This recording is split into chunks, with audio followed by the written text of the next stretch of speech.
How to fix Ubisoft Connect Launcher not working. Now in this quick video, I'm going to show you the most convenient way if your Ubisoft Connect Launcher is not launching or not working.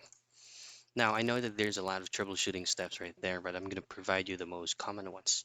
So say for example, this is your Ubisoft Connect. If you're not able to find it on your desktop, then what you want to have to do is to open up or to pull up your file manager, and it is usually located into your local disk depending if it is a C or D, and usually under program files or program files 86.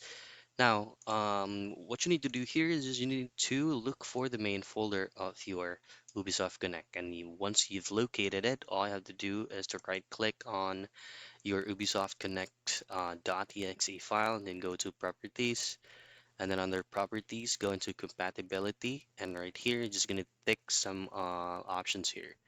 Tick the box that says compatibility mode for, and then choose the specific operating system that you're running, and then have this temporarily disabled full screen optimization, and make sure that you're running this as administrator. Hit on apply and then simply restart your PC and try to pull it up if it works for you. And that's it. Those are the things that you can do for you to fix Ubisoft Connect Launcher not working.